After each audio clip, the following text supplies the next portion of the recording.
So nice to have you back, Mark. Thanks for having me. It's an honor and a pleasure to be on Dialogue Works. Let's get started with what's going on between Russia and NATO. Recently, we had a meeting between Joe Biden and Starmer. There are a lot of discussions around this meeting, and it seems that the United States, at the end of the day, they're thinking of some sort of de-escalation. How do you find it right now? Are we heading toward de-escalation of some sort of off ramp, or NATO is still capable of escalating the conflict? No, definitely not heading towards any kind of de escalation or off ramp. There is a temporary pause, I would say, on the specifics of escalation with regards to long range NATO conducting long range strikes into Russia, and that's what it is. Let's be honest about this. Let's look past the fig leaf implausible deniability of a Kiev regime proxy and understand what these strikes are, because President Putin, in an interview with journalists, laid it quite clearly out. Right, that first of all, these are obviously advanced NATO weapons. They are provided by NATO. They have to use American, specifically American satellite data to be guided to target. And they have to have the firing sequence, the targeting information, inputted by NATO military specialists. This is not something that can be done or would allowed to be done by Kiev regime because of the top secret proprietary nature of the coding and stuff for these weapons. So Putin was quite clear. This would be in every way a NATO attack on Russia. Deep in Russia. I mean, technically, NATO's already been attacking Russia with these things for quite some time. They've been attacking them in Crimea. They've been attacking them in the Donboss. They've been attacking them in Kherson and Zaporozhye. They've been attacking them even in the Kharkov region and the Belgorod region across from it. But Putin's basically said, okay, so perhaps I've let you walk all over me too much as it is. Enough is enough. If you do this, we will respond. And Putin had laid that out earlier, right? One, they reserve the right to strike the US and the UK directly, right? But he also put out there that they could choose to basically do the quid pro quo. We will find a U.S. adversary. We will hand over and help them fire these weapons. And then you have 800 to 1,000 military bases, just the U.S., right? Another few hundred for the United Kingdom and France around the world. You have lots of military assets that are vulnerable. And we will, make sure it happens. And then the last time this reared its head, which was about 6 weeks ago, if you remember, it wasn't so long, that CNN put out a report that Russia had been about to transfer long-range advanced anti-ship missiles to the Houthis, to the Ansala movement in Yemen. And the Houthis, they're the only ones in the world who want to go to war with the United States. They're chomping at the bit. They're like, give me the missiles. I'll fire the missiles for you. I will hit them, right? They've been attacking U.S. warships in the Red Sea, right? The U.S. Has tried hitting them with airstrikes and cruise missiles, but the Houthis have been avoiding Saudi, which is essentially saying U.S. airstrikes, for most of a decade at this point, right? They can take their hits. It's whack-a-mole, right? In the desert. And this is the poorest country in the world. And they have already successfully driven a U.S. carrier out of the Red Sea. They tucked tail and got out rather than risk it because it wasn't worth it. And Western shipping through the Red Sea as a result of that has been, ground to a halt, and added all kinds of expenses for going around the Cape of Good Horn and everything, but not for the rest of the world, not for Russia, not for China, not for the global South, not even for Saudi Arabia. The Houthis have given passage to Saudi Arabia. They say, well, we have our differences, right? But you're not assisting Israel. So there we go. You're free to pass through, which is just hilarious. And that is all before they're handed weapons. The same report says that Russia is already providing them satellite and targeting information. Maybe. We have no way of knowing, right? It could be true. It could not. There's been lots of things that the Western media have put out about Russia. But at that point, 6 weeks ago, evidently the US, the UK, and Saudi Arabia talked to the Russians and talked them down. And we have to assume that talking them out of it included, all right, so we won't launch long range strikes. We won't hit you with missiles deep in Russia. And that was how it was for about 5 weeks, until the next time the pressure, I would say, from the Kiev regime, begging, whining, pleading, screaming, but even more the media. The media seems to drive this thing as the ultimate warmongers, right? Always crying for escalation, hounding U.S. government officials. If you listen to the U.S., the White House and the State Department and the Pentagon press corps, why won't you give these weapons to Ukraine? Why won't you? Why won't you? It's always, they say they need it to survive. Why won't you do it? It's always the media that has been driving this escalation cycle to a significant degree, not 100%, of course.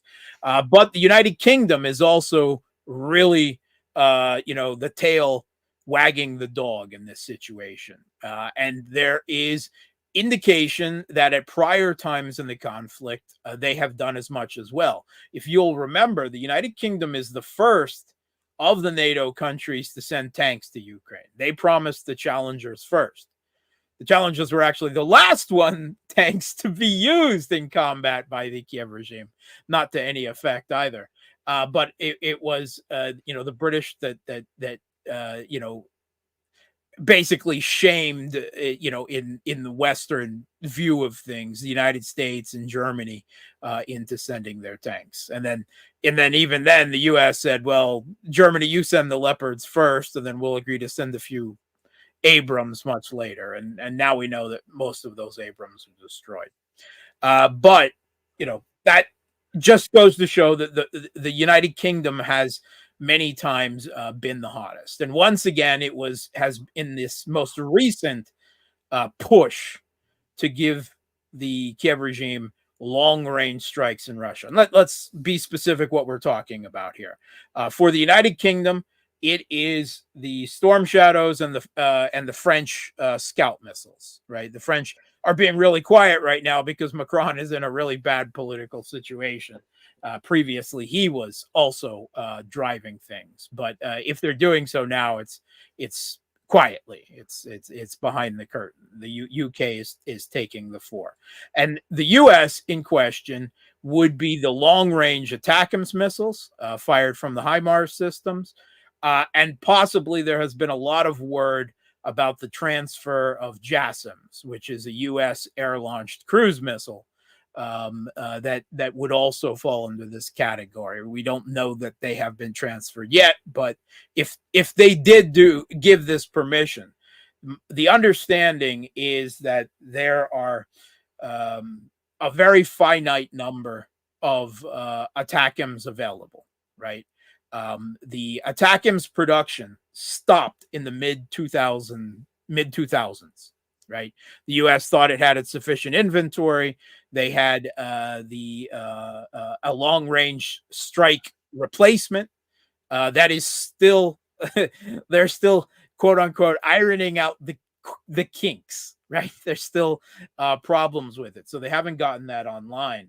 And the Pentagon said anonymously through an anonymous Pentagon official to CNN that the Kiev regime should expect no more large supplies of ATACMS missiles. Right? They've been given something like 200 already, and according to CNN, they've already burned through most of those. They don't have many left. So if the Pentagon's not willing to give up any more ATACMS, and the Pentagon has a supply of ATACMS, right? But they don't want to use them all because they want to keep enough of a minimum inventory for war with China, which is this Thucydides trap inevitability that they believe in. They believe China's a greater priority. They're very worried about what the Pentagon continually whines about as a missile gap. They want to put land-based cruise missiles in the southern Japanese islands and Guam, all over the place, and they're busy planning for that. But the long and the short is they've already given more attack than they want to. Biden or Biden's handlers had to pry them out of the Pentagon's hands, and now the Pentagon has evidently drawn a line. So no more. So that is why they would have to transfer the JASSMs. The U.S. has considerably more JASSMs in storage. The problem with the JASSMs, of course, is that they have to be air launched. And the Kiev regime is has single digits of other type of Soviet legacy aircraft left. And the F-16s, obviously, they've had some growing pains with the F-16s. They've lost at least one. Depending on the story, it just crashed after successfully shooting down 1 billion Russian missiles and drones, or a Patriot accidentally shot it down. Somehow they identify friend or foe not working, or Russia hit it on the airfield with an Iskander missile after a propaganda video revealed it gave a quick glimpse behind the one guy's shoulder that allowed it to be geolocated to an airfield outside Ivano-Frankovsk, and Russia took the pilot and the aircraft out there. Now, and that it was its first flight as an air defense role, right? Not even a combat role per se. So if the JASSMs had to be fired from the F-16s, that's not exactly a showcase capability. And Lloyd Austin was also gave other reasons why the long range strikes wasn't worth the trouble. He pointed out that supposedly one of the hot targets that the Kiev regime wants to hit is airfields, specifically the airfields that, for instance, the glide bombs are being launched out of, because these glide bombs are the FABs and the CABs are just absolutely devastating Kiev regime fortifications. And it has been a real game changer in this conflict, the FABs. But Lloyd Austin said that 90% of the aircraft that Russia is using in the SMO are already based for their operations outside of the ATACMS range. So it wouldn't be anything that there is sufficient targets even to affect the status on the battle. And the Pentagon has said that repeatedly now. It wouldn't change anything. It's not a significant enough capability. What they're also saying is we don't want to also face the repercussions of being hit by Russian missiles, or having Russian missiles in the hands of the Houthis or Kataib Hezbollah or who knows who else Russia would transfer the missiles out of. Supposedly the U.S. has tried to restart ATACMS production, but there's no word whether they have even managed that. And if they were, it would be very low numbers. So obviously the Pentagon doesn't want to give up any more ATACMS. And then of course there's the fact that Russian electronic warfare and air defense has already kind of mooted it. To be perfectly honest, this is why Russia is probably not militarily worried about this, because Russia, like every other GPS guided system that the U.S. has provided to the Kiev regime, be it the Excaliburs, the ground launched small diameter bombs, everything they've given, Russian electronic warfare very quickly develops a profile for this, and then they're just, useless hunks of metal floating through space, unable to find their targets. And this was even highlighted in an article, I believe, in the Wall Street Journal, talking about advanced U.S. weapons work in Ukraine up until they don't. And then, which is, it's the classic scene from Star Trek, where the Federation, every time they encounter the Borg, they get 3 shots with a phaser before the Borg shields adapt, and then that's it. Right? The phasers are absolutely useless, and you might as well chuck the phaser at them. Right? I mean, that's the story here. And also Russia's air defense, and everyone grudgingly acknowledges that Russia has the best air defense system in the world. So a combination of the electronic warfare and the air defense.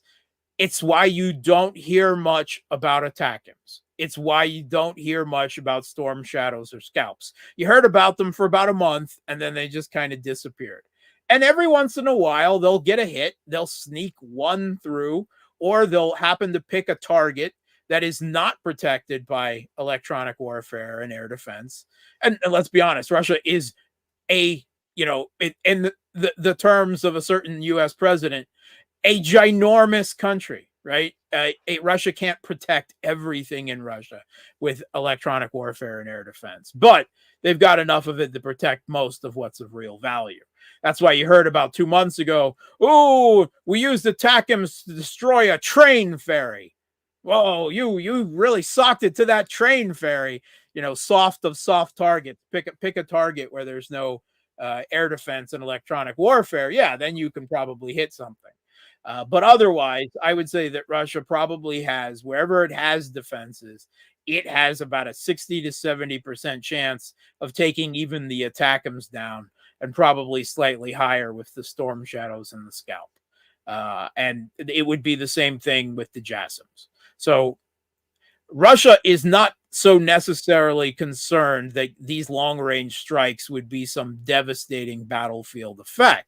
They would take their hits, but it wouldn't change the course of the war. But of course, it's the precedent.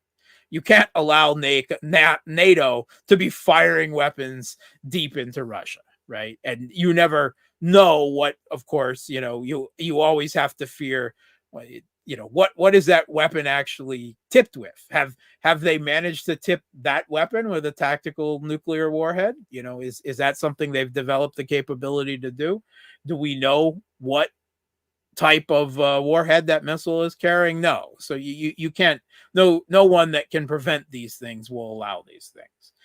That's why Russia has drawn a line here, and so far it's held in that regard. However, I want to bring out 2 attacks in the last week that a lot of Russian analysts are talking about. One of them was a Kiev regime, quote unquote, drone attack in Murmansk. All right. Picture Russia, picture the Ukrainian border, and in the very northwest corner of Russia, right up here, up against Finland, the Kola Peninsula, in the Arctic Circle, is Murmansk. How on earth did the Kiev regime manage to get drones through Russia, possibly Belarusian airspace, through that entire length and managed to hit something in Murmansk? Well, they didn't actually hit anything. Supposedly there was an attack, I believe, something like 3 drones, and they were shot down as they tried to attack an airfield. But most Russian military analysts believe that these drones were launched out of Finland. Okay. The second attack occurred just in the last couple of days and was much more effective. It hit a weapons depot in Tver, right, northwest of Moscow. Now, that is some 300 kilometers from the nearest possible Kiev regime-held territory. Not impossible, but very difficult to believe that they would have transited that far. And there was one SBU source that said that there was 100 drones involved in that attack. Now, I don't know if that's true or not. The official Russian Ministry of Defense is there was a drone and it was shot down and the debris fell and started a fire. And that was it. And the Russian Ministry of Defense has done their version of lying, which is usually done by omission. They just don't talk about it. Okay. We've seen the pictures. It was an explosion and resulting secondary explosions that, looked like a mushroom cloud. It wasn't a mushroom cloud, but it was a very significant conventional blast. And this was an old Soviet weapons depot that recently received an upgrade under Bulgakov, who is the former deputy defense minister. Supposedly the upgrade happened in 2018, and the improvement, the addition, provided new super underground concrete bunkers, steel hardened, that supposedly can resist a nuclear blast, blah, blah, blah. Okay, so that deputy defense minister, Bulgakov, is also, by the way, being charged with corruption. So just fraud and corruption. So just saying that those storage facilities may or may not be all they're whacked up to be. There's various accounts of what was actually hit on this weapons depot. What was stored there? Did the hit just occur over the Soviet legacy part and the newer parts are largely unscathed? Was it just grad ammunition and small arms, or were there Iskanders and Iranian and North Korean ballistic missiles, according to some of the wilder Kiev regime accounts? We don't know. There was a very big explosion and several secondary explosions, which registered on the seismic scale, right? So they hit something. They successfully got one through, and there's questions about it. And again, most Russian military analysts seem to think that the attacks came on Tver, on this weapons depot, from the Baltics. So the Russian Ministry of Defense has been very, very quiet about both of those attacks, right? Which is why we know very little. What we've gotten has been from Russian, war bloggers, Telegram channels, and the Ukrainian version of events, and that's it. So there is the possibility that attacks were launched from NATO against Russia twice in just over a week. Now, that, of course, is significant. There are two possibilities there. One, NATO allowed it to happen.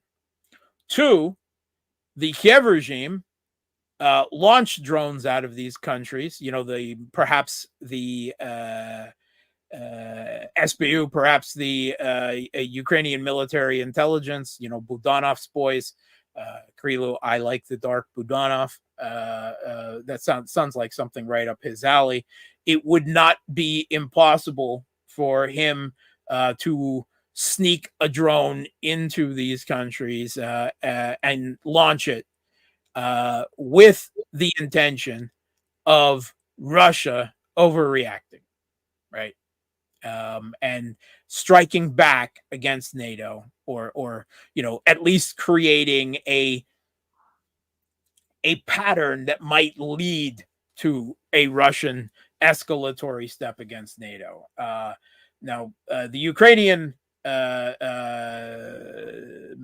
media outlet, the Telegram channel Resident, just in the last 24 hours, put out a claim that supposedly Yermak, Yermak is Zelensky's chief of staff.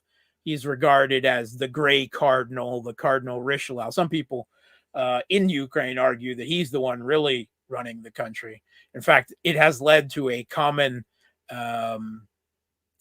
Ukrainian combining of the two names into Zermak to refer to Zelensky and Yermak in control of the country. But supposedly Yermak has settled on that Ukraine's only chance now is an escalation that would bring NATO directly into the conflict, right? Which, all right, I've been talking about since the spring of 2022 as an inevitability at some point, right? There's every possibility to believe that they could be trying to drag NATO in, whether NATO is willing or not. So that, I believe, is why the Russian Ministry of Defense is so quiet about these attacks, is because they're trying to figure out exactly what happened so that they don't jump to conclusions. I do not believe that there is the appetite at the moment for direct NATO intervention, right? To send troops into Ukraine. The U.S. is obviously in a political crisis state with the elections and the possibility that Trump will and J.D. Vance will be elected. And who knows what will happen when he's elected? Maybe he'll go back and rehire, John Bolton and Pompeo, and nothing will change whatsoever. On the other hand, he's right. We've got his now surrogate RFK Jr. with Trump Jr. writing articles in The Hill that call for an end to the conflict on almost on Russian terms, of the Istanbul communique. Obviously, Russia's terms have gotten harder since then. But, I actually believe right now that Russia probably does not want Trump elected because they don't want peace. They do not want to be pressured into peace at this point. And if Trump came up with even a half credible plan, Russia would be facing pressure at least from BRICS allies like Brazil and India to really engage with it. And Russia is winning, right? There's a lot of people, not everyone in the Kremlin, but there's a lot of people in the Kremlin that are saying regime change. That's it. We're going all the way. We'll go to Kiev or to the Polish border if we have to. And I'm one of those people, you should want to call them hawks, that believe that is the only way for this to be settled. That if it isn't, it is just something that will rear its head again in a few years. This regime, this ideologically anti-Russian Banderite regime cannot be allowed to exist in Ukraine. Whatever the cost, guerrilla war in West Ukraine, I did not want that at the beginning of this conflict, but at this point, it's clear that NATO will never stop. It's better to fight a guerrilla war than it is to have some type of rump Ukraine turned into a constant NATO, de facto NATO weapons platform against Russia. An entire generation of Ukrainian children, the next generation raised to be anti-Russian warrior cased for NATO. No, that it cannot be allowed. So I believe at this point that Russia does not want peace, was probably very relieved by this Kursk Fool's Crusade, because it took the pressure to, even from its own allies, not from China probably, but supposedly from Brazil and India, to engage in serious diplomatic negotiations. And I believe that Russia's or the Kremlin should be well past that at this point. Who do they sign something with? Trump? And what happens in 4 more years when Trump is gone, right? And it's I don't think that a diplomatic settlement to this conflict can happen or will happen. And if it does happen, it will probably be a disaster, just like Minsk, and how many times can, if you want to picture the Kiev regime as Lucy and Putin as Charlie Brown, and pulling that football out at the last minute again and again and again. No, I'll let you kick it this time. That's the situation. And I know Putin's first instinct is a diplomatic settlement, is negotiations. But there's certainly Medvedev, who is playing the new Zhirinovsky in the Russian government since Zhirinovsky passed away. He's now become the war hawk blowhard, if you will. I find I don't particularly like Medvedev because I still remember him as a neoliberal who was awkwardly dancing to American Boy, the song. And I will never trust him. But I have to admit that everything he's been saying in the last 2 years, I fully agree with. So, except when he talks about nukes. That's just not helpful. Just shut up about the nukes. Russia has enough conventional power. You don't need to talk about nukes. You're not going to use nukes. The West knows you're not going to use nukes. So just shut up about the nukes. It's not helpful.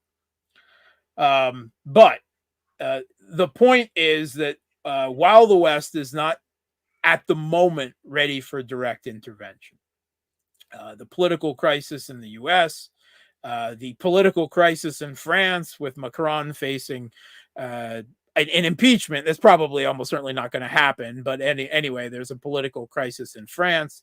The German government is so fragile and weak at this point that, it's only hanging together by impetus. And that leaves Keir Starmer driving things. And he just doesn't have the power at this point. Supposedly, he went to ask permission from the U.S.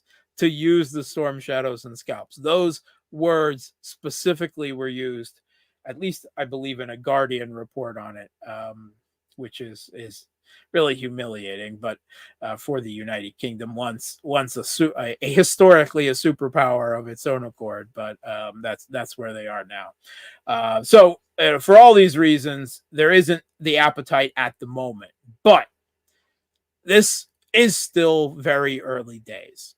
And I believe that at some level, the West is ready to accept, maybe not a settlement, but to accept a frozen conflict along the Donboss lines, right? They know Donboss is lost, right? That's why they've never been hot on holding or recovering the Donboss. They know the Donboss is lost, even if they won't admit it. But what happens after the Donboss, right? Russia is, going to be mopping up Pokrovsk and South Donboss in the next 3 months here. By the winter, by the new year, they will probably be starting the move on the Kiev regime's last defensive line at the Slavyansk, Kramatorsk, Konstantinovka line. So if the Russian pressure holds, if the Kiev regime continues to be able to slow Russian forces down but not stop them, then by next summer, by this time next year, all of Donbass should be liberated. And there's the potential that Russia could open up another front in Zaporozhye or somewhere else. Then what? According to the Russian constitution, of course, Donbass is not enough. Russia, according to the Russian constitution, due to the referendums that were held there, Kherson and Zaporozhye are part of Russia. And obviously, Kherson city has to be recovered. And Zaporozhye city, which Russia has never taken yet in this conflict, has to be taken.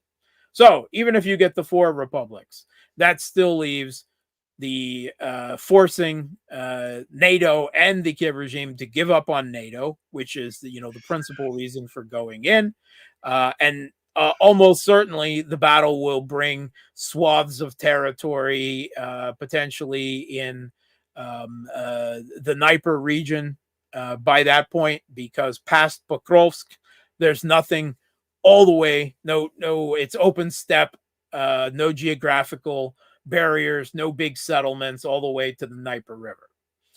So almost certainly Russia will move into that operational space and be moving towards the Dnieper to some degree by then. And of course, Kharkov region and other areas. So I think that there is a considerable portion of the Russian population that will not consider this special military operation a success unless at least all of East Ukraine and South Ukraine, including Odessa, are recovered at this point, right? I think the Russian people would accept a sniper, division of Ukraine, and like along the North Korea South Korea lines. I'm not so sure that I still that doesn't get away the core problems of a de facto NATO then Ukrainian rump state, but at least it adds some more strategic depth to the situation and saves the majority of the Russian speaking population of Ukraine. But that's a long way off. That's a long way off. I know a lot of people keep expecting that in just 2 months the Kiev regime military is going to collapse. That's it. They're just not going to be able to fight anymore. They're just going to collapse, and it's all going to be over. And peace treaties are going to be signed. They're going to surrender. And I wish. I mean, I hope. I don't believe that that's the way this is going to happen. I believe there's still a long, hard, bloody slog ahead. Obviously, Western support is going to decrease on one level because there is a rising political opposition, to the amounts of financial aid required to keep the Kiev regime afloat. Germany has announced, for instance, that they're going to cut financial aid by half, and the U.S., the Biden admin backed off a plan to ask Congress for more money this year. But more important than that, they've simply, the Pentagon is still sitting on $6 billion from the last allowance from Congress, and they don't know how to spend it because they're not making enough of what the Kiev regime needs for this conflict, right? Artillery shells, air defense interceptor missiles, air defense systems, right? These things are not something that the West, in particular the US, but also the rest of NATO, is producing in enough numbers. And if you take a look at a lot of the recent, particularly the US packages, these are not presidential drawdown authority. These are not being taken from US stock and handed to the Kiev regime. These are orders for things yet to be produced, given to the U.S. military-industrial complex. They are not appearing in the Kiev regime's hands next month.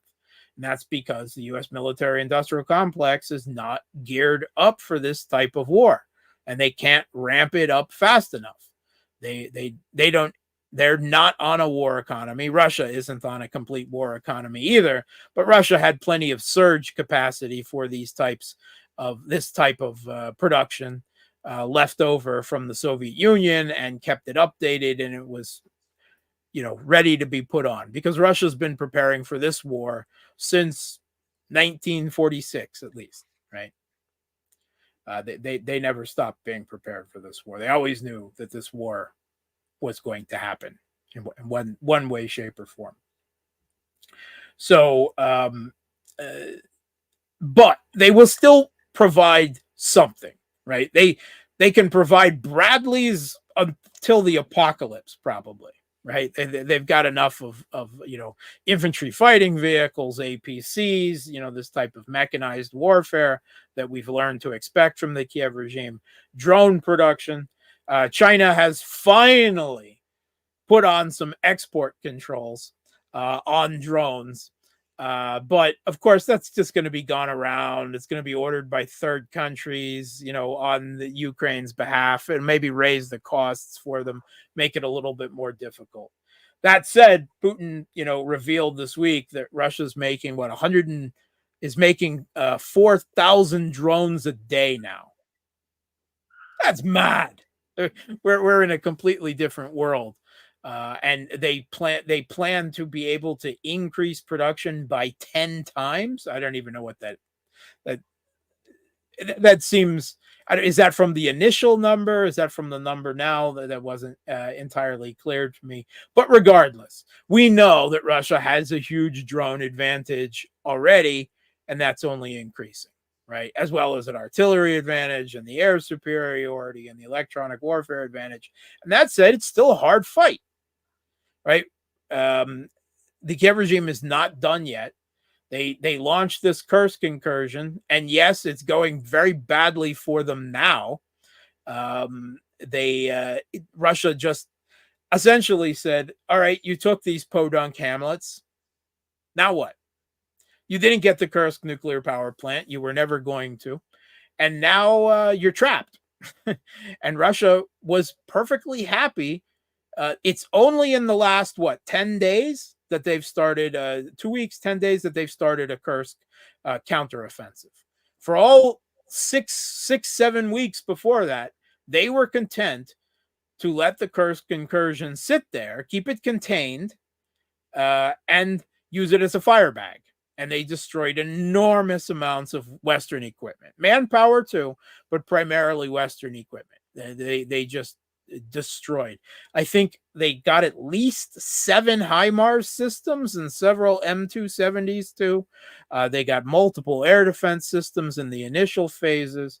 They used it as a firebag, and only when the Kiev regime has really no vehicles left. They're using civilian vehicles getting around now in the Kursk region because they don't have enough vehicles left for the troops. And they started to transfer some manpower back to the Pokrovsk area, right? Because they're now the media, I swear to God, they only respond to the Western media, right? If their own generals tell them this is a bad idea and Pokrovsk will fall faster than before, they don't listen. But if the Western media starts talking about it, suddenly Zelensky's worried enough about it to do something. So the Western media started talking about Pokrovsk, and suddenly he's sending troops from Kursk back to Pokrovsk. And at that point, the Russian government evidently figured, all right, let's wrap this up, and started the counteroffensive. They got what they wanted from it. And we've heard varying numbers, but regardless, the Kiev regime suffered enormous equipment damage, and it makes perfect sense.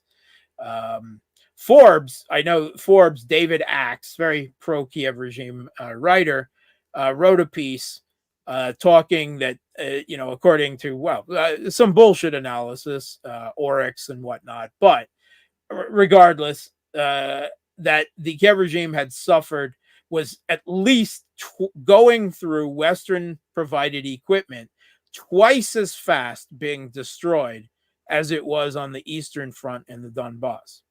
And that makes perfect sense. In the Donboss, they've got fortifications. They've got territory that's their own they held with decent logistics, with fortifications, with trenches, and, urban areas, sufficient with high-rise buildings and factories and whatnot to hide these vehicles in. In these podunk hamlets, right, in sparsely populated forest Kursk region, there's none of that. There's no fortifications. There's no high-rise buildings. There's no factories. There's nothing for them to hide in. All of that stuff is out in the open, and it was destroyed. So they had their initial tactical success. They penetrated a barely defended border to begin with. They won their information war for about 3 or 4 weeks. The Western media was cheerleading. Everyone was happy. And then, we were saying right at the beginning, be happy, enjoy it now, because it's not going to last. And sure enough, that's where we are now. And just this week, Politico has put out a knife in the back of Zelensky, talking to Ukrainian commanders who said that they tried, generals actually tried to warn Zelensky not to do this, and he just removed them. Right. So that the blame game has begun over Kursk, and it's not completely wrapped up. That said, they're still fighting in Kursk, right? They might be facing cauldrons or mini cauldrons, but they're not all fleeing, right? They locally, yes, they'll a certain number of surrender or break, but by and large, they're still fighting. They just this week they launched a crazy new offensive in the Kursk region, to the west of the existing incursion, in what we talked about prior. This is the Glushovsky district of the Kursk region. And the Kiev, we talked about before that the Kiev regime also had a buildup of forces there, and there was the potential for a second incursion. And the particulars of the Glushovsky region is that there is a small section with the Sime River running east-west or west-east across most of a section of it there, which kind of created a perfect situation for moving in, destroying the bridges across that river to prevent reinforcement, and very quickly seizing that chunk of the idea was partially isolated territory, and then coming up again towards the Kursk nuclear power plant, probably from a slightly different angle, from a different direction. Well, they didn't do it for the longest time, and Russia has been putting up pontoon bridges faster than the Kiev regime can destroy them. They kept reinforcements. They expanded their area with the counteroffensive to provide a good supply. And the Kiev regime has been trying to break past the border in the Glushovsky districts at Vasulia and Glushovka for a week now. And there's a lot of fog of war, but it seems pretty clear from that both sides agree that the Kiev regime hasn't gotten anywhere with it. But said, they're still trying, right? They're still attacking. They're not at the point of collapse, and they are definitely feeling the attrition, right? The attrition is showing, and it's going to continue to show. But I don't see anywhere in the near to medium future where the Kiev regime military just says, "Oh, that's it. We can't fight anymore. We give up." Or they just collapse and the whole front collapses. I don't think it's going to happen that way. I think it's going to continue to be a gradual erosion of fighting capability, of defense capability. They're still trying to defend everything, right? Eventually, they will be forced to give certain things up and only defend, but they can still concentrate enough forces to really slow Russia down. How long has Russia been fighting in the Kursk region, right? At Lipsy and Volchansk, right? The fight for Chasiv Yar. Okay, so Russia made some significant advances inside the central Chasiv Yar in the last week. That said, that fight has still gone on for a long time. In the Pokrovsk area, they haven't been able to stop Russian forces. They've barely been able to slow them down. But they're going to try to make a big fight for Pokrovsk. It will not be a Bakhmut. It's just not the terrain. They don't have a surrounding urban agglomerations and so forth to help them, and they're much more deteriorated at this point. But the flow of Western arms will not just cease.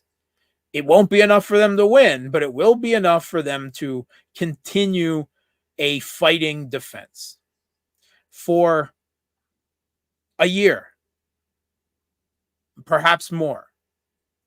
And for all the hopes, yes, they're obviously suffering huge manpower problems. Thus, the franticness of the press gangs and trying to figure out ways to force Ukrainian refugees in Europe to get them, to force them to come back or whatever. But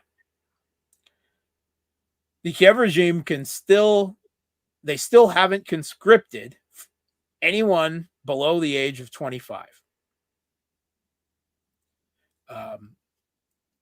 Everyone from 18 to 25. And even when you take a look at that population and figure out how many of it is female, how many has already fled to Europe, and so forth, most of the number crunching I've seen still says there's about 100,000 that the Kiev regime can effectively draw on just of the male population in each of those years, right?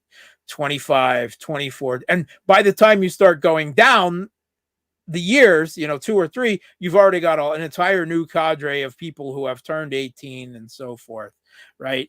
They can continue conscripting people for some time yet. And if they run out of young men, there's always women. And that has been brought up in the Rada before and before. And there's no sign that any type of political dissent or activity in Ukraine can overthrow the government or have any effect like that. All the opposition, political opposition to the Maidan regime has long since been banned and purged and either driven out of the country or killed, right? There's if a man dares go out and protest, right, he just immediately becomes cannon fodder. He's immediately sent to the press gang. Right. So they can continue this. They will destroy. They are already destroying Ukraine's future because of particularly of the demographic narrowing, where the Kiev regime why they haven't conscripted anyone below 25 now is because they have, in relative terms, such a small demographic at that age group. Because basically after the 1990s or during the 1990s, when the economic bad times began, Ukraine just stopped having kids, right? And that's something that has continued up to this day. That's why they've been conscripting late 40s, 50s, 60-year-olds, because they got a lot more of them to spare. Right. That's why they've been doing the fighting. And ever since, they've had less and less children, and that's resulted in the demographic narrowing. So out of some sense of preservation of a future Ukrainian nation, they have refrained from forcibly conscripting 18 to 25-year-olds. They've been happy to take people who have volunteered, and there's been enough of them. But they still have that pool to draw on. And I absolutely believe that this Zelensky / Banderite regime will gladly burn through Ukraine's future in this fight as well. So they're going to be suffering perhaps more pressure from facing a winter with just a few hours of electricity and warmth. Things will get very hard. There'll be a new flood of refugees in Europe. But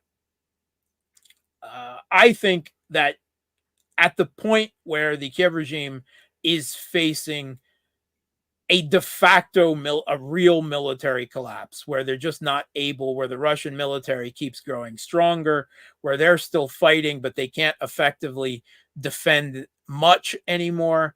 When Russia starts moving on Kharkov, moving past the Dnieper in the direction of Kiev or Odessa, that is when there's going to be a resurgent push for NATO to get directly involved. And by then, that will be a year and a half, perhaps 2 years down the road. And the political climate may look very different. We don't know what it will look like. And that they will push very hard for direct NATO intervention. There was just these Russian hoaxsters that impersonate people. They just had a conversation with a top Polish leader this week. Sikorsky, yes. And they got him to talk about, well, we're not going to send troops in now, but if the Kiev regime military looks like it's about to collapse, that's a different story, right? Then they'll be willing to, right? So they will absolutely get as close to the last Ukrainian first as they can.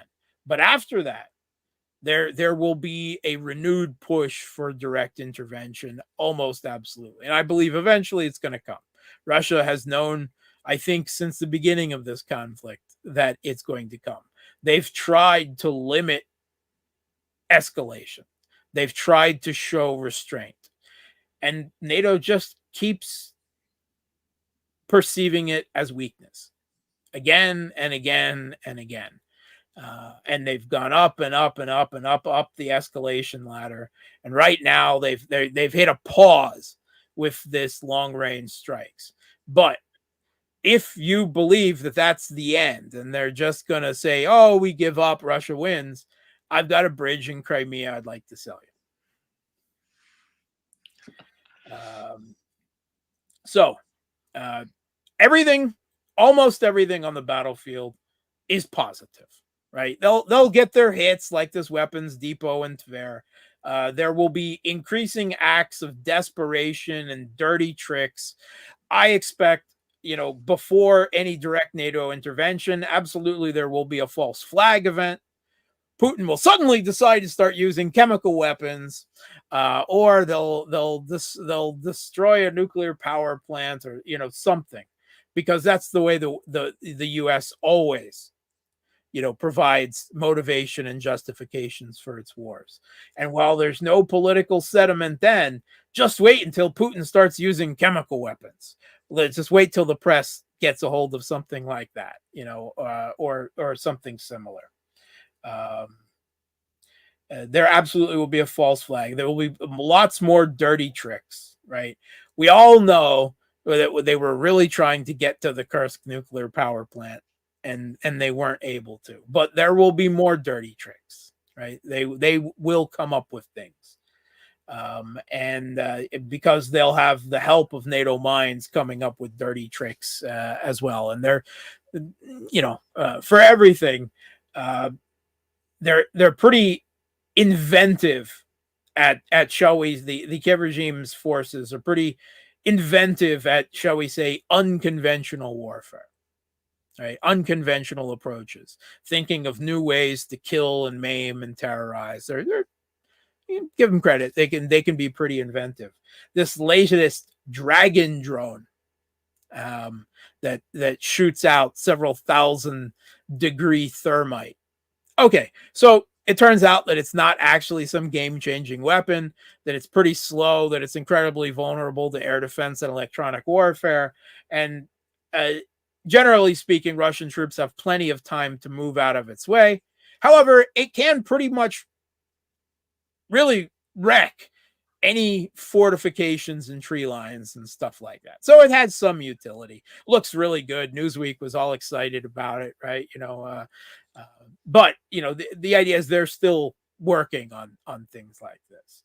By the way, one of the things that we've seen a little bit of a change on in the military technology being used is in the Kursk region, Russia, for the first time in this conflict, has felt confident and comfortable enough that there's no Kiev regime air defense left in that area, that they started using long-range strike drones, not kamikaze drones, not loitering munitions, not FPVs, nothing but actual strike drones, including the Orion, but others.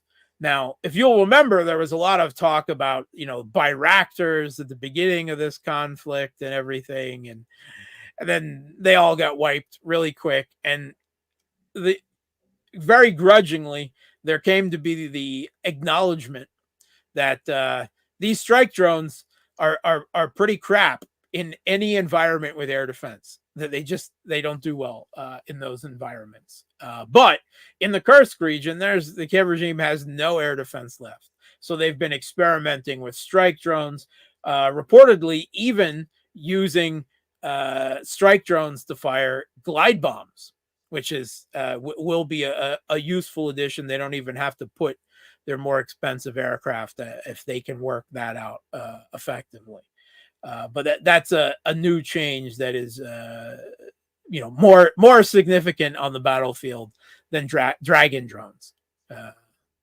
But the fight continues, and while locally, we're seeing some surrenders, some troops, the Kiev regime is definitely facing an operational crisis in south central Donboss. Right, the Pokrovsk and the Ugledar offensives are now effectively almost merging at this point. Ugledar's days are numbered. They're just going to be cut off, and they'll have no. If the Kiev regime leaves those troops there to surrender or die, that's just what's going to happen. The supply lines to Ugledar are being cut, so that Ugledar has been a bone in Russia's throat. They tried to storm that. It's effectively a plateau, a town consisting almost entirely of high-rise buildings, apartment buildings type, arranged in a tight grid fashion on top of this plateau with nothing for miles around, just flat. And so that makes the attacking force extremely vulnerable. And Russia tried to take Ugledar 4 or 5 times earlier in this conflict with some really stupid, straightforward charges that just really got them onto minefields and other things. They got them killed. But now Russian forces are moving in from all areas, right? They're cutting off the supply lines. They're taking all the suburbs. They're taking the strategic heights, these terracons, the coal mines, everything around. And they're just they're not going to storm Pokrovsk. They're just going to strangle it. And that's what's going, sorry, not Pokrovsk, Ugledar. But they're effectively there's already street fighting in Sleboda. They're putting Karahava into pincers already. They're prepping for an assault on Karahava that will be coming in the next probably few weeks, and then probably another month or two until they're in a good enough situation where they'll start the real storming of Pokrovsk. But that's coming too, and there's no indication that the Kiev regime, slow Russia down at best. So that's a really bad situation for them. But that said, that's still artillery range from Donetsk city. There's a long, hard slog. And Russia is going to be forced to occupy large parts of Ukraine. They're not going to just give up. They're not going to sign any papers. If they did, you can wipe your butts with them, because that's all that they will be worth. Just like the February 21st agreement, the Minsk agreements, the Istanbul communique, nothing that you sign with this regime. You're going to have to root it out, root and branch, and it's going to have to be done city by city. And as things go, that will become easier at some point, because what defense they have will, they won't have as much capability, but they're always going to fight as much as they can. And Russia has enough troops with volunteer contract soldiers. We're talking supposedly 800,000 in Ukraine by the end of the year. That is enough to take back the Donboss and probably Kherson and Zaporozhye. But if Russia is forced, and I believe they will be forced, to occupy the rest of Ukraine, they're going to need a lot more troops. It's not enough. Ukraine is a huge country. There will still be significant population centers. Russian military has not taken any population center bigger than Mariupol still. Right? Hasn't even tried to take Kharkov or Kherson City when, they took it in the beginning when there was no fight and they just rolled in. But to take it back, to take Zaporozhye City, right, to take Dnipropetrovsk, Odessa, it's going to be a whole different ball game. And Russia really doesn't want to destroy those cities. But I don't think they're going to be able to force them to some type of treaty where they just give up territory. I really don't.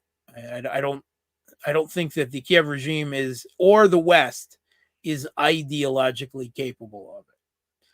Maybe things will be different under Trump, but I don't think Russia is the Russian government is quite clear. They don't believe that anything can change. They don't believe that the president of the United States really has the power to overrule the deep state, right? The blob, the permanent bureaucracy. And we saw during his first presidency that the deep state ran things and they called the shots and they manipulated him and they lied to him and they did whatever it took and it worked. He wanted to pull troops out of Syria, and U.S. troops are still in Syria, right? They pulled the oil card, right? They manipulated. He wanted to pull troops out of Afghanistan, and they prevented him from doing it, at least until the next presidency. He wanted to have serious negotiations with North Korea, and they effectively wrecked that. So, can he change things again? I have my doubts because he's still largely got to staff a government with, political appointees who have to come from Republicans, right? And most Republicans are not Trumpists, right? They're the John Bolton, Pompeo types. There's not enough people in the Kinsey Institute to staff a government, unfortunately.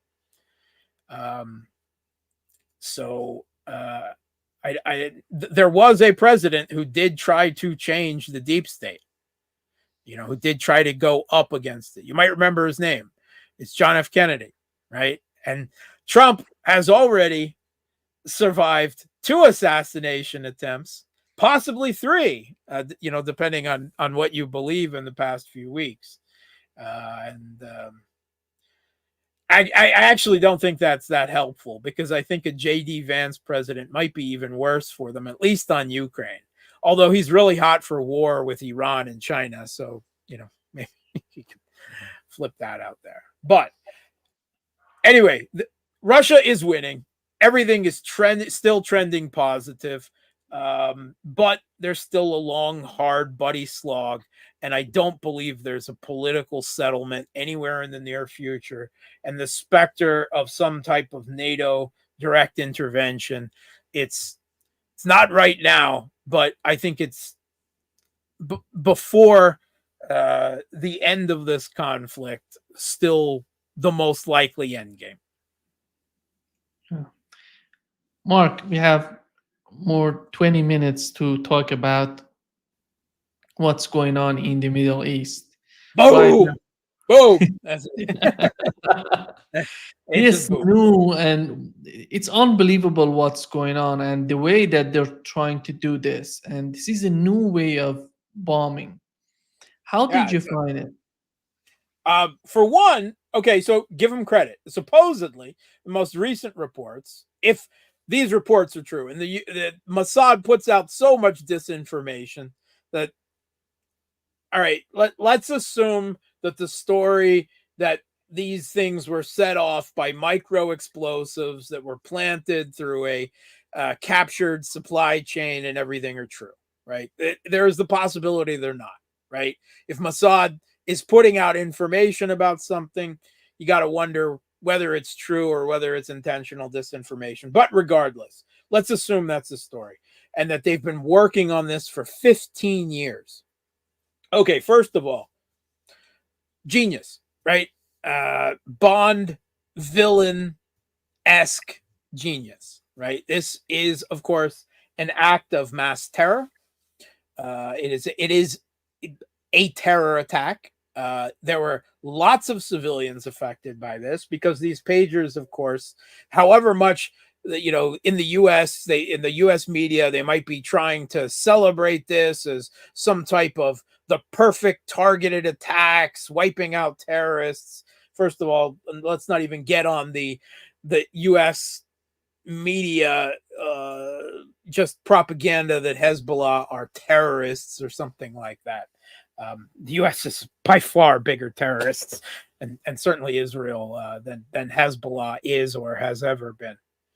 But it's a coup. I mean, it's extremely effective. They took out some 3,000 people. I mean, how many of those people who suffered those injuries, a lot of them are going to be permanently maimed, damaged, and those who aren't are still going to be taken out of the fight for several months. There's a question. I think perhaps the most important question is, why did Israel do it now? Okay, so the story being repeated in the Western media, New York Times and elsewhere, is that suddenly Hezbollah was about to find out about it, and so Israel set it off. There's really no indication of that. I've seen no proof of that, and I don't expect to see any proof of that. The second is that this was deliberately done now, to provide another provocation against Hezbollah, to escalate this into a direct war with Hezbollah, which, as far as the Netanyahu government, will inevitably escalate to a direct conflict with Iran, which will hit the end target of it. And the end target of this terror attack is the United States, because they want to drag the United States and potentially the rest of the West into a conflict with Iran. It is Netanyahu's way to escalate out of a conflict against Hamas, which he can't destroy without ethnic cleansing the entire population of Gaza City. He has a political crisis. He has to keep escalating, because if the conflict ever ends, he'll be forced out of office almost immediately, and he doesn't want to give up power. So this is all part of another escalatory game, an escalatory provocation poke to get Hezbollah and Iran to give us the conflagration of the Middle East that Netanyahu has been trying and poking again and again. The strikes on the Iranian consulate, the assassination of Hezbollah commander Yusuf, the assassination of Ismail Haniyeh, the Hamas political leader and lead negotiator, right? All of this has been going for that reaction. And they've got to be frustrated, right? They got to have some blue balls, because Iran just hasn't given them what they wanted so far.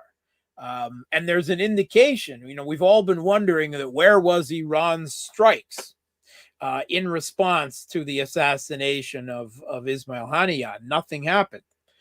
We heard lots of stories about Russia bringing in S-400 air defense systems, bringing in Murmansk BN electronic warfare complexes, about bringing in perhaps Iskander ballistic missiles, whatever, and there's been, certainly Shoigu has been back and forth and back to forth with the Iranian government, and supposedly some new, tighter, more comprehensive strategic partnership between Russia and Iran is due to be signed in October. So maybe that explains part of it.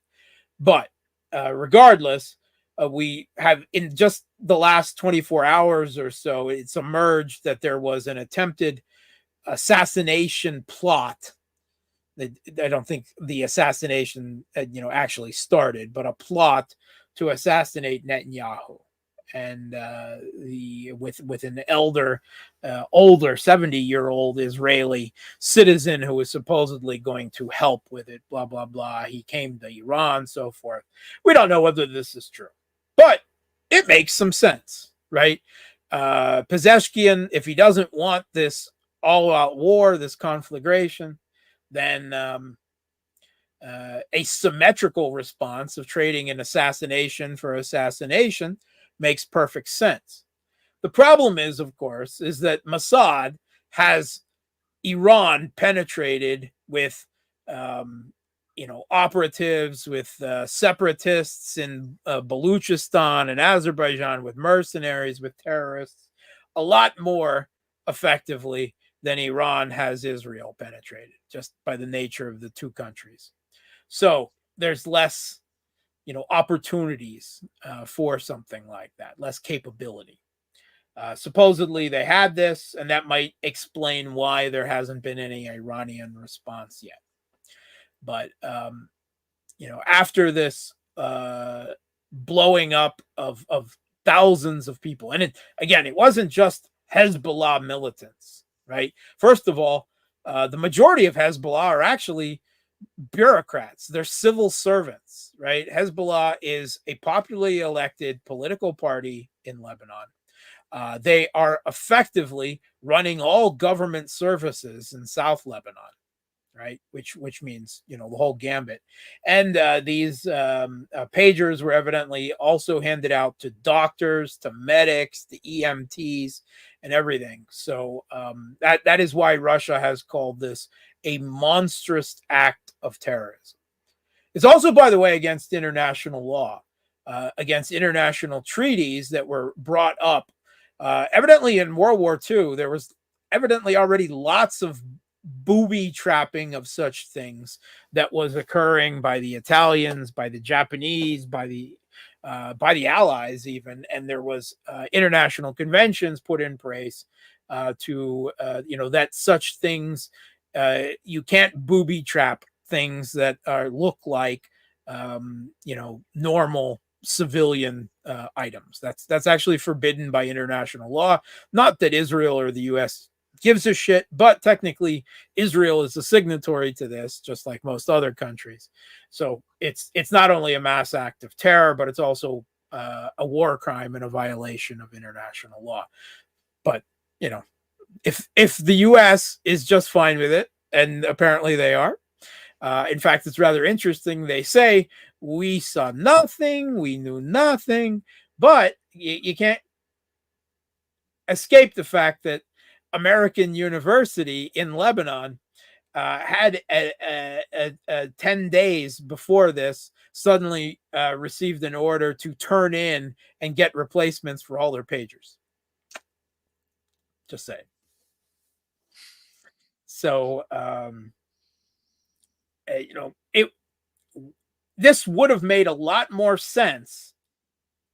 They would have gotten much better military results from this if they did it once a large-scale conflict with Iran or with Hezbollah already broke out, right? If this happened in the middle of a conflict, that they would have gotten much better results from this. They would have created more chaos. They would have broken chains of command. All sorts of things, broken communications. But instead, they tried to do it as a provocation. Clearly, because they did it not just with the pagers, but then also there was a second wave with walkie-talkies, possibly other electronic devices. We don't know the whole story there. But they immediately started heavy airstrikes. I mean, really heavy airstrikes on the border in Beirut.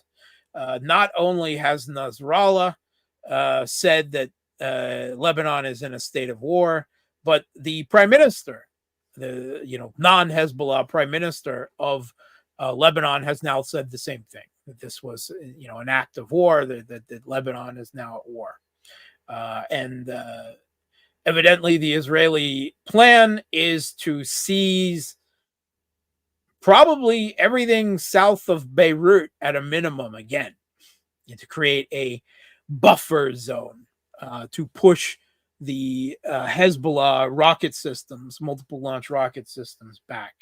And that apparently, Nasrallah's like, yep, that's what we want. Come and fight us here, because we don't have a military. Hezbollah is not a military force designed to invade Israel. Right? They're designed to fight a guerrilla war in southern Lebanon, and Netanyahu seems willing to give it to them. And we haven't heard a single word against any of this from the United States, although every indication up till now has been that the U.S. did not want to get dragged into this conflict now. Not that they don't want a conflict with Israel, with Iran, but they don't want it now. because they've already run out of artillery shells. They've already run out of air defense interceptor missiles, and a host of other military stuff. I just believe that they've got too much on their plate now, which is why they worked out that last pantomime attack with Iran. But right now, Biden appears to be on permanent senile old person vacation, and Blinken and Sullivan are running things, and maybe they've decided to go through with it. And I'll be straight up. On a purely cold-blooded geopolitical basis, I would be just fine with a Middle East conflagration. If the U.S. got involved in a war right now in the Middle East, right, against Hezbollah, against Iran directly, against the Houthis, and I for one, I don't know, I wouldn't want to go against the Houthis. They seem fucking unstoppable to me. All right, they're great, but if that started, and if I think a serious Middle East conflict, of course, is a lot less likely to result in a World War III scenario, because China and Russia certainly are not going to intervene directly unless let's say somehow the Iranian government was going to fall. How is that going to happen? The U.S. is not going to invade Iran, right, with 1 million ground troops. It's going to be or even 500,000 or 300,000.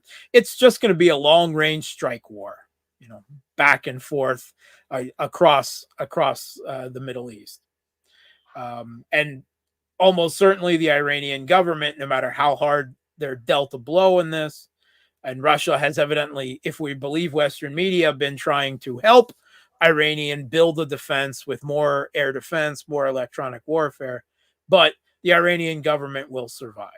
And as long as the Iranian government survives, then the U.S. wasting more resources, wasting more artillery shells, air defense interceptor missiles, JASSMs, political capital, funding, everything on a war in the Middle East, will just seal a complete Russian victory in Ukraine. So on that, who's gonna be the happiest country in the world if that happens? Tell me, if there is a war that breaks out between the U.S. and Iran, what's going to happen to the price of oil? Yeah, it's good. Through the roof, right? Who benefits from a price of oil going through the roof? We do in Russia, right? So, look, I support Iran. I've long been a supporter of Iran. I've been a supporter of Hezbollah. But at this point, we are in a global war situation against U.S. hegemony.